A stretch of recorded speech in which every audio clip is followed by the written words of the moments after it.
Welcome, everybody, to our webinar on the OSTP science, item analysis, and prep strategies. Julia, would you like to kick us off? Of course. And my name is Julia Mota. My pronouns are she, her, and I am a teacher. I used to be actually a teacher and tutor for students in the Dominican Republic, which was awesome. I've been supporting teachers and districts with their NGSS implementation for the past 3 years. And I am thankful to partner and provide guidance to schools and districts implementing assessments in their NGSS instruction. I am InnerOrbit's district engagement manager for the East Coast and for Eastern time zones. And I also think matcha is kind of better than coffee. So I don't know if a lot of people will agree with me, but I will stand by it. Yeah, I don't know if I agree with you. Matcha's delicious, but coffee kind of fuels my heart and soul. So, yeah, I don't know if I can fully get behind that one. My name is Emily Miller. My pronouns are she, her. I was a high school chemistry teacher for 10 years. And when I did that, I had the opportunity to teach in our alternative learning program, regular chem, and honors chem. So I got to try a lot of different strategies, reaching a lot of different kids. I was an NGSS pioneer and advocate in my science department, and I was also a PLC lead. So I got to lead a lot of data-driven dialogue and data chats, which is awesome because I love data. And now I have the wonderful opportunity to partner with districts to help them implement InnerOrbit. And I work with the central time zone. So Oklahoma, I'm your guy if you want to chat. And I would say I like savory things better than sweet things. Like if I had to pick, that I'm not like an anti-chocolate human, but like if I had to pick, I would much rather have like a nice juicy steak than like a piece of chocolate. You see, I don't know if I agree with that, Emily, but to each their own, right? And I would love to introduce this webinar to you and our agenda for today. So our goal today is going to be, so Emily and I are actually going to model how to facilitate this session. And Emily later on is going to actually send you the slides. So if you want to facilitate this with your team, you can also do that. And we're going to look at three-dimensional items from the OSTP to help educators better understand how test items have shifted to sense making and how to use the STPs and cross-cutting concepts in assessments and phenomena in a unit to better prepare students for sense-making tasks on the OSTP. Now we're going to be here for about 45 minutes. And today we're actually going to start talking about identifying sense-making. Then we're going to look at some sample test items, and we're going to establish the difference between what representation is and what sense making is. Then we're going to talk about how to scaffold sense making. Then we're going to go specifically onto the OSTP, and we're going to see how sense making reflects on that with the NGSS and the 3 dimensions. Then we're going to go over some item analysis for 8th grade, where we're going to see some STP and cross-cutting concept assessment tasks. Finally, we're going to talk about how to incorporate phenomena in the unit, and we're going to have an example from Oklahoma City Public Schools. Okay, and before we actually dive in, I'm going to very quickly explain what InnerOrbit is in case you don't know, and I know we have some familiar faces here, and I'm happy for that. But in case you still don't know what InnerOrbit is, the first thing that we do is that we have phenomena on our site, and we have over 1,000 phenomena. We usually expect to see at least 4 to 6 different phenomena per performance expectation per lesson on our site so that you can have enough phenomena to actually help students practice that transferring of what they learn in class into novel scenarios. We also have scaffolded questions that go from the very basic kind of like one-dimensional knowledge questions to those big 3-dimensional questions that actually are the ones that we're going to see on those and the OSTP and the ones that students should be able to answer by the end of a lesson. And we're going to talk a little bit about what those look like too. We also have reports. So if you really like data, these reports are the way to go. It's actually one of my favorite parts of InnerOrbit, just because you can not only see the specific CP or GCI that students are struggling with, you can actually see the grade level and then the specific element that they're excelling or struggling with. And there you can make adjustments and actually say, maybe we need to provide some more scaffolds on developing and using models, or with CER statements, or planning and carrying out investigations. So whatever it is, it'll be really specific. And then finally, something that we also have is professional learning, as we are here in these sessions that we host about 2 times a month. So if you like those things, you should join us in them. We also partner with our districts, and I know some of you are also partners here, and I'm excited for that in supporting our teachers with different professional learnings and those professional learning opportunities that they identify with reports. Now, I'm going to drop a link in the chat, because if you actually want to meet with Emily to talk about a pilot or to talk a little bit more about InnerOrbit, this link will actually take you to her calendar, where you can find some time to chat and maybe launch a pilot with your school or district. And now into the meat of our webinar. Let's talk about sense making and this paradigm shift around sense making. Now, to do that, we're going to start with 2 different questions. And one of them wasn't a recent NGSS end of year test, and the other one is a release test item from 2018. So let's reflect on the differences. The first question is asking us which of these is a biotic part of an ecosystem. And I'm going to ask you to reflect on these questions and think about what the difference is and why is that difference important. You can type it up in the chat as you're thinking about these things if you want to do so.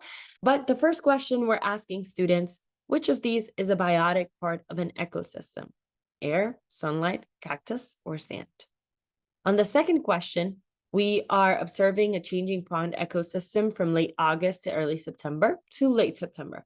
And as we consider how this ecosystem changes above water, we also show and see the changes underwater on the second set of images. And the question is asking, based on the information, explain how resource availability affects populations in the pond between late August and late September. A student's response should include explanations of how during each of the 2 time periods, the plant population is affected by resource availability and the fish population is affected by resource availability. So Charlene says that question 1 is a flashcard study question and it's vocabulary based. I definitely agree with that. Thank you so much, Charlene. So she's saying that question 2 requires the student to make observations and inferences, and that is so important. Yes. So Jamie is saying that question 1 is more rote understanding, memory, versus requiring observation and inferences in the second question. And that is so important to highlight, because that actually brings us to the topic that we're gonna actually analyze today. So what is sense making and what is representation?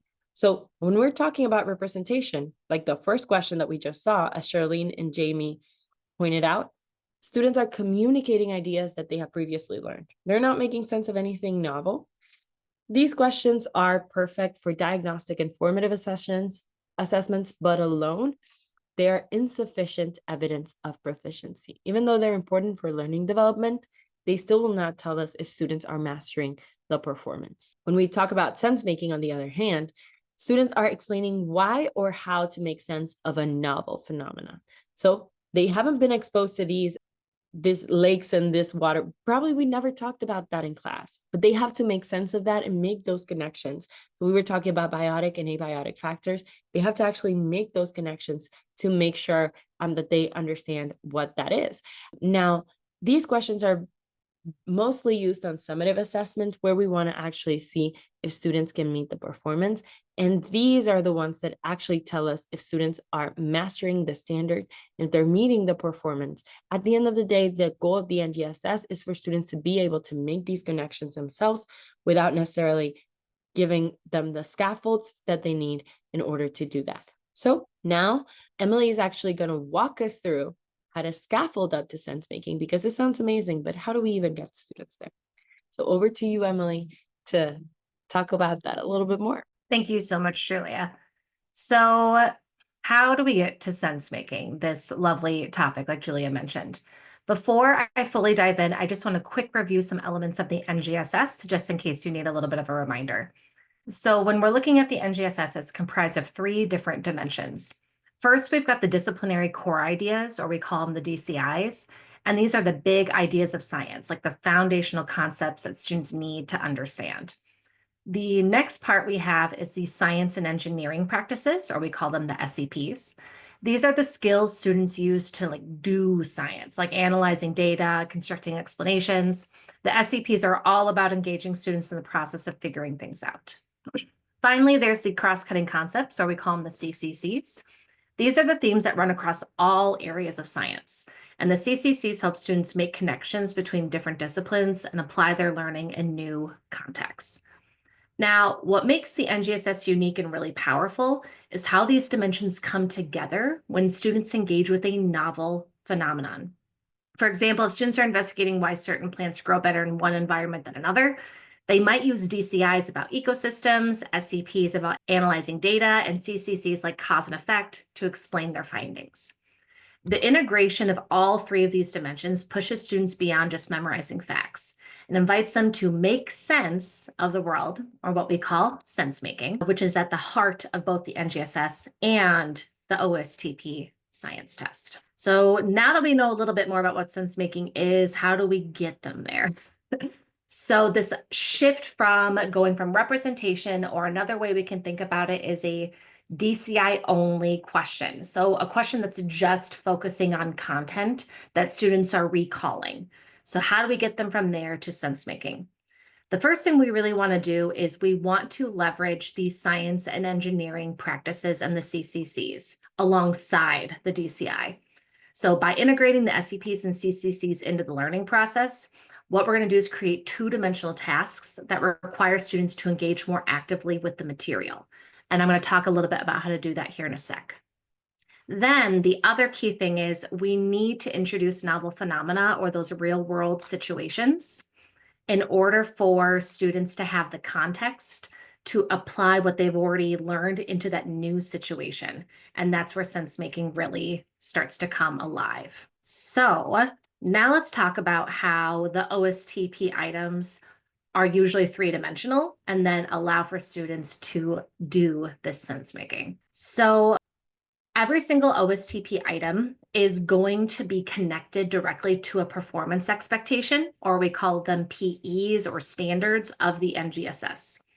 So I've got an example here of a PE, which is for ESS 2-2. So fourth grade, Earth and Space Science 2-2. So when we're looking at these PEs, there's going to be the three different components of them: the SCP, the DCI, and the CCC. So all three of these components tie together to make up that one performance expectation. So when item writers are actually writing items for the OSTP, they're going to be looking at a performance expectation, and they've got three different choices on how to write their questions. They can do a one-dimensional question, or we call them a DCI only question, which is like those representation questions that we were initially looking at. And a majority of the OSTP is not going to be one-dimensional. They could write two-dimensional questions, which is when you write a question looking at the DCI paired with the SCP, or the DCI paired with the CCC. So this is just combining two of those dimensions together. And then the last type of question that could be asked is a three-dimensional question, where the item is pulling all three elements of this performance expectation into one question. So knowing the different types of questions, how can we actually figure out if a question is one-dimensional, two-dimensional, or three-dimensional? I've pulled a part of the OSTP answer key for their practice tests up here, and we're going to go ahead and kind of pick apart a little bit the different elements of this answer key. So one thing you're going to notice is there's going to be the performance expectation listed when it's talking about a cluster of items. So the OSTP is going to have a cluster of items focused on one performance expectation, in this case 5 PS 11. Then it's going to go through the different numbers within that cluster, and it's going to give you the model stem, which is what the item is prompting what the item is prompting students to do, kind of in simple terms. And then you also have the response characteristics. And this is what the answers or distractors may entail for the item. Then once you start to get into individual items, the other thing that you might find is the cognitive complexity. And this is going to be a breakdown of the level of rigor of each NGSS dimension within that item. And then depending on these different levels, this ends up deciding the overall complexity of the item. And I'm going to discuss more in depth what these different complexity levels mean here in just a second. But you'll notice when we're looking at this cognitive complexity, we've got the SEP, we've got the DCI, and we've got the CCC. So we've got all three dimensions of the performance expectation listed here. So when we actually look at these cognitive complexities, you are going to see for each one, the SEP, DCI, and CCC, and you're going to either see low, medium, high, or not applicable when you're looking at those. So for example, this item would not have any element from the SEP because it says NA, and it requires low effort for the DCI and for the CCC.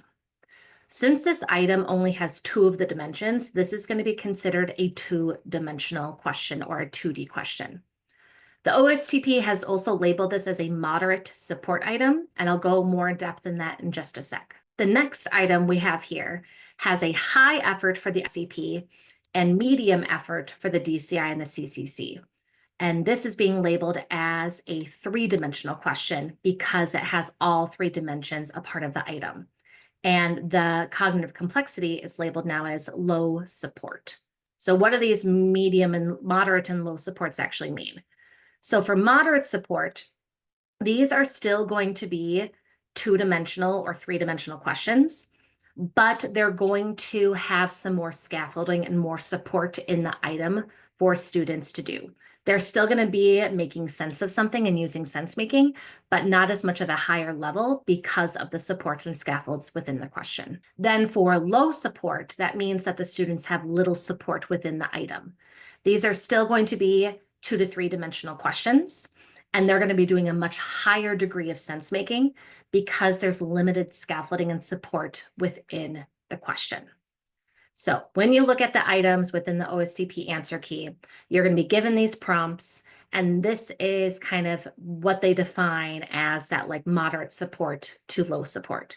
And a majority of the questions are going to be that moderate to low support. I did include a slide here. I'm not going to go over it in depth just for the sake of time, but as Julia mentioned, you all will receive a recording of this webinar as well as the ability to download these slides and actually give this professional development if you want to. And so this kind of talks about why they would use a low, medium, or high for each of those different dimensions. All right, so now that we took the time to really break down how the OSTP is structured, how sense making works, and all of this, let's actually get into the item analysis. So for today, I picked an 8th grade item for us to analyze. And with the resource that I will follow up with this webinar with, there's also a 5th grade item in there as well. But I just picked 8th grade for us to kind of look at here today. So this 8th grade item that we're going to be looking at is going to be looking at the performance expectation 8LS41 or MSLS41. And this PE focuses on analyzing and interpreting data to provide evidence for how similarities and differences in anatomical structures among modern and fossil organisms infer evolutionary relationships. So the 3 dimensions of this performance expectation are the SEP, which is going to be analyzing and interpreting data, the DCI, which is going to be evidence of common ancestry and diversity, and the CCC, which is going to be patterns. So, and if you look up at the top here, the SEP usage on this is considered to be high, the DCI usage is considered to be high, and the CCC usage is considered to be medium.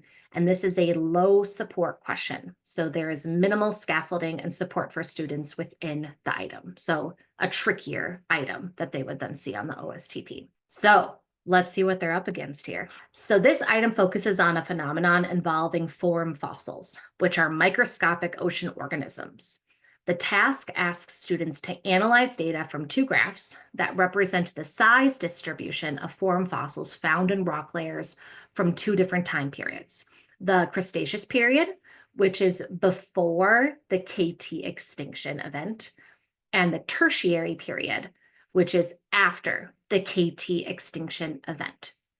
So students are provided here with some background information about those time periods and the fossils, and they're given these 2 graphs that show that size distribution. So this would be the phenomena that all of the items would be clustered around. Now, the particular item that I pulled within this cluster looks like this. So the task provides students with an additional graph that represents the number of fossilized forum species and rock layers at different heights above sea level during the Cretaceous and Tertiary periods. So students are going to be asked to analyze the graph and answer the following question. What is the most likely reason for the difference in the number of form species and the layers from 3 to 5 meters above sea level? We're asking kids to do a lot already as far as looking at information and looking at data. So what I want to take the time to analyze here is, how are these 3 dimensions showing up in this question? So we know that there's an SEP, we know there's a DCI, we know there's a CCC. So how are they showing up? And then after this item, we'll talk about how we can scaffold students using these skills in order for them to be able to eventually answer questions like this. So the first part of the question that I want us to look at and analyze together is going to be the SEP. So the SEP for this is analyzing and interpreting data. So in the test, students are provided with a graph that represents the number of fossilized form species found in the rock layers at those different heights above sea level. So in order to answer the question, students must analyze the graph to identify patterns in the distribution of form species.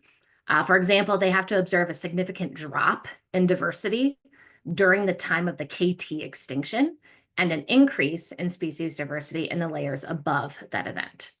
And then they have to use the data to infer the most likely explanation for the differences in species diversity between those rock layers. So the SEP here is really challenging students to interpret quantitative data from the graph to identify meaningful patterns and trends. And then they've got to use those patterns to support a scientific explanation for that observed phenomena. So really what students are going to be doing here is focusing on that 3 to 5 meter above sea level portion.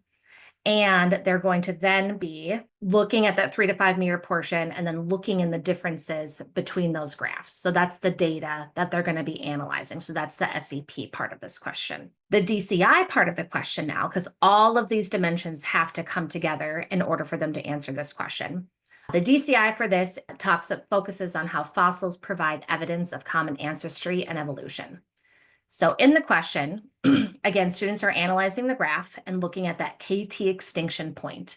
And the correct answer for this question is the surviving form species diversified to fill the available habitats after the KT extinction. So in order for students to be able to get this correct answer, they need to understand how environmental disruptions like extinctions reduce biodiversity, but create opportunities for surviving species to adapt and diversify. And so they need to see how the fossil record captures these evolutionary processes, providing evidence of both loss and recovery over time. So the DCI is fundamental to the task because it connects data patterns in the fossil record to the broader concept of evolution. So students have got to use the evidence in the graph to support their understanding of this. So we've talked about the SEP, we've talked about the DCI. Now let's talk about how the CCC plays into this question as well, which is patterns. So in the task, the graph shows a clear pattern of change in the number of fossilized form species at different heights in the rock layers corresponding to the Cretaceous and Tertiary periods. Students need to identify that drop in species diversity during that time of that KT extinction and the subsequent increase in diversity in layers formed above the event. So they need to look at that pre-extinction pattern. So the higher number of species indicates a more stable and diverse ecosystem before the extinction. And then they need to look at the post-extinction pattern, showing that there's a rebound in species diversity that reflects the adaptation and diversification of surviving form species to fill newly available ecological niches. So in this case, they're identifying patterns within the graphs in order to help support their answer, which is tying back to evolution, which is coming from them analyzing and interpreting the graphs that are given. So this is a beefy question, right? This was a low support cognitive complexity question. And what we want to do is we want to help our students to be able to tackle a question like this. And approachable way to do this is to give students some more assessment opportunities looking at the SEPs and the CCCs. So what this looks like is creating these two-dimensional questions where they're still using content that they're learning, but now just focusing on one other dimension, in this case, the SEP, to help them do that. So the SEP again for this one was analyzing, interpreting data. And in order to help come up with these 2D questions, you can use something like the STEM Teaching Tools article that's linked in this slide that outlines task formats for 3D assessment design, which can help us align questions to the NGSS, specifically the SCP in this case, while focusing on building student understanding step by step.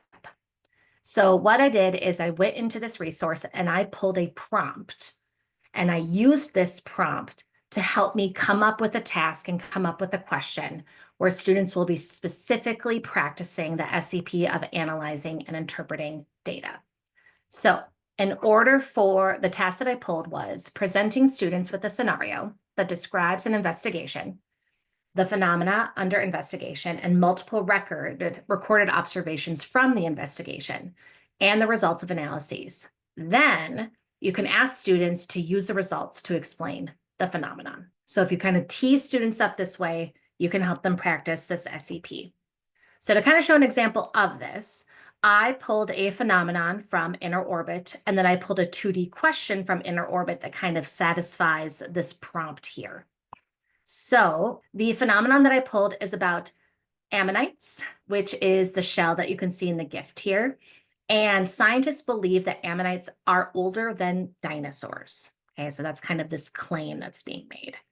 And this is the data and the graphs that students are given to help with this idea that scientists believe ammonites are older than dinosaurs. So the 2D question that could be asked to help students practice this SEP is referring to figure 1. Between this rock layer model and the fossil record, determine which of the following is true about ammonite fossils. Now, I'll show you the answer choices here in a second, but this slide was starting to get a little cluttered, and I wanted to make sure that you could see the graphs okay. But they have to analyze and interpret this data. They have to look at the graphs to determine which of the following is true. So they have to use the data, analyze it, and then from there, decide which one of these things are true, which in this case is there are fewer fossils as you move up from older to younger rock layers. So this is just some flexing the SEP with the DCI. Now we can do a similar process, but have students flex the CCC with the DCI by also giving them a 2D question. So in that previous OSTP example, the CCC was patterns. And STEM Teaching Tools has another awesome tool that provides targeted prompts to engage students with the cross-cutting concepts. So these prompts help students make connections across scientific ideas and apply them to real-world contexts. So the prompt that I pulled to help with this CCC of patterns is ask after presenting students with observational data as part of the scenario, does the pattern of the data you see allow you to conclude about whatever the phenomena may be? So let's see what this could look like. So I used the same phenomena from the previous slide about ammonites. And now we're looking at that cross-cutting concept again. So the question that could be asked here is looking at figure 2, what patterns do you notice in the ammonite fossil data? So this is prompting them to look at patterns, and it's allowing them to make a conclusion from those patterns. So looking at fossils, the DCI, but in this case, looking at the cross-cutting concept, which is patterns. So as you give students this practice of looking at these 2D questions, the 2D with the CCC and the 2D with the SCP, once students are flexing those skills individually, that can help them bring all of these skills together in a 3-dimensional question. Because in order to answer this question, students need to use the SEP of analyzing, interpreting data to evaluate the data back in figure 2 to identify how ammonite fossils are distributed across the rock layers. They need to apply the CCC concept of patterns to connect the observed trends in fossil distribution to changes in ammonite populations over time. And then finally, they still need to draw on the DCI of evolution and common ancestry to explain how fossil evidence helps scientists reconstruct timelines of species existence and understand the evolutionary processes. So by giving students time and space to flex these 2-dimensional questions, that can help them bring all those skills together finally in a three-dimensional question like we saw in that OSTP example problem. All right. So that was a lot of analysis, a lot of dimensional talk. And now I want to talk a little bit about the last key part of getting students to sense making, which is phenomenon. So we just talked about how we can leverage those SEPs and those CCCs. And now we're going to talk about how we can naturally incorporate novel phenomena throughout a unit. And that will give students more opportunities for sense making so they can finally answer those three-dimensional sense making questions. Now, I wanted to give a really practical example of how to do this. So I actually picked a unit from OpenSciEd in order to model this. I want to be really clear, you do not have to use OpenSciEd in order to follow the strategy that I'm going to talk about, but I just wanted a really concrete example to kind of show how this process could work. So when you're looking at a unit, particularly a unit that is aligned to the NGSS, in this case, we're looking at 7.4 matter cycling and photosynthesis. There's going to be different performance expectations that are going to be taught within that unit. And for this example, I'm going to be focusing on the performance expectation MSLS 2-3. So just a quick remind you of what MSLS 2-3 is. MSLS 2-3 is about developing a model to describe the cycling of matter and flow of energy among living and non-living parts of an ecosystem. So let's say you're a teacher, you're in your OpenSciEd unit, and you open up 7.4. A lot of NGSS aligned curriculum have an anchoring phenomena at the beginning of the unit. And the anchoring phenomena is awesome in order for the teacher to model these sense-making strategies. So in this case, for this OpenSciEd unit, the anchoring phenomena is maple syrup coming from a tree. And this can help prompt the idea that matter cycles. So you can model questions like, where did the maple syrup come from? What does it do once it's in our body? How did this all happen? And so being able to model sense-making strategies is really useful for students to start seeing how they could do that eventually on their own. And while you're going through your unit, obviously you're going to give some lessons, do some labs, do some instruction. And these lessons, 12, 13, and 14, all of these are connected to that performance expectation of MSLS 2-3. So this cluster of lessons connects back to one particular performance expectation. So once you kind of teach one performance expectation, we recommend giving a formative assessment centered around a new phenomena. So nothing to do with maple syrup. For example, in InnerOrbit, we have a pre-made scaffolded assessment for this performance expectation called What's the Scoop with Worm Poop? And what this does is this serves as a formative checkpoint to assess how students are doing with the content and their sense-making skills to see if they can apply what they've learned to a new phenomena. So it's best if these formative assessments have a mixture of 1D, 2D, and 3D questions. So you have a clear picture of where students' understanding is and where it may drop off. And we're actually going to talk about how Oklahoma City Public Schools does this exact thing in just a second. So after you give this formative assessment on one performance expectation after you taught it, you're going to get some awesome data on how are my students doing with sense making on this particular performance expectation. From that data, in a perfect world, this is where you can start doing some reteaching or some reinstruction.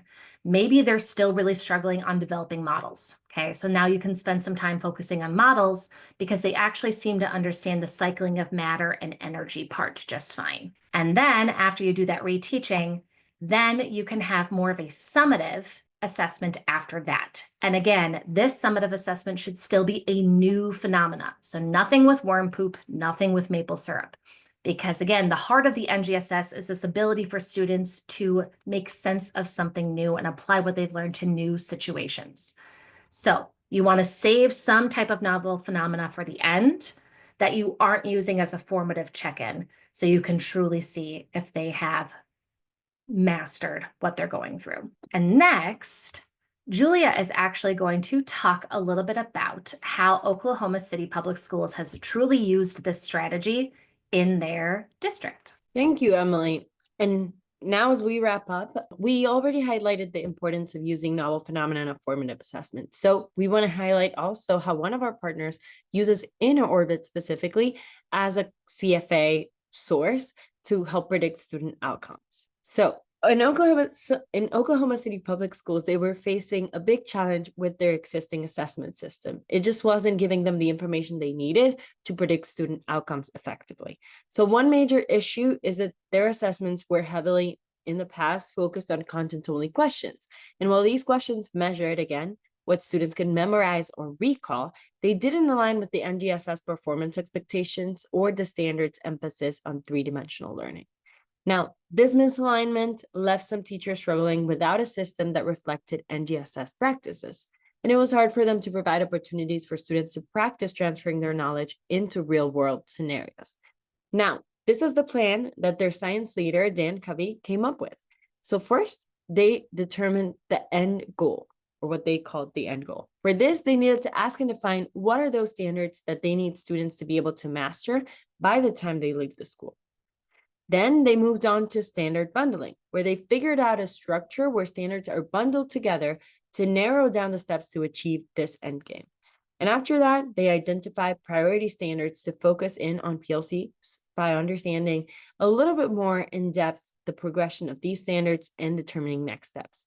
And finally, they created assessments, and they developed different versions of common formative assessments with different phenomena and questions. And this was crucial to help students, to give students also multiple opportunities to transfer their knowledge into different scenarios, as they would have to do it on any standardized test, including the OSTP. Now, this is kind of like an example of how they structured their common formative assessment. So they included 5 questions total for each focus PE that they chose. So they would start with content-only questions, 2 content-only questions, then 2 two-dimensional questions, one focusing on the cross-cutting concept, the other one focusing on the practices, on the science and engineering practices, and finally, a 3-dimensional sense-making question. They would give students the version A of the scaffolded formative to collect some initial student data. And in this case, we're seeing this is a high school standard. I think this HSLS 1-3, and it's all about homeostasis and feedback mechanisms. Then later on, as they advanced in the unit, they would give another formative or summative even with version B. And this would be the same structure, but with a different phenomena to see if students moved on in their practice towards mastery. And now, we love to see the data. And this was awesome data that shows how students improved across all 3 dimensions of one of the focus standards the district shows, which is HSLS 1-3. Exactly. So by using common formative assessments aligned to the NGSS, these teachers were able to identify gaps in understanding for each dimension. And this targeted data allowed them to make precise instructional shifts and look at the SCP. Just in that one dimension, they improved 18 percentage points. And what's amazing about this approach is that it highlights how interconnected these dimensions are. So when students are truly engaging in sense making, we will see improvement across the board, not just in isolated knowledge or just in the SCPs, but in their ability to actually bring it all together, which is what we see here. And now it's been right under 45 minutes, 42 minutes now, and we're ready to wrap this up. Thank you so much for attending our session. We've done so much. We identified sense making. We talked about scaffolding sense making. We talked about how sense making looks in the OSTP. We went over some item analysis for 8th grade. We incorporated phenomena, talked about how to incorporate phenomena in a unit. And we went over an example of one of our partners, Oklahoma City Public Schools, and what they did. So now it's give yourselves a pat on the back for being here on this Thursday afternoon. Yeah, and I'm going to drop a link in the chat in case you want to talk to Emily about possibly starting a free pilot. I know some of you already use InnerOrbit, and it's really nice to see some familiar names. I can't see your faces, but thank you for being here. And you can always follow us on social. We are on X, on Instagram, Facebook, whatever social media platform you use. And you can also subscribe, most importantly, to our YouTube channel, because this is where we post all of our content and all of our webinars. So if you want to keep up with that, please feel free to do so. And you can always email us at inquiries@innerorbit.com. And thank you so much for sharing these 45 minutes with us.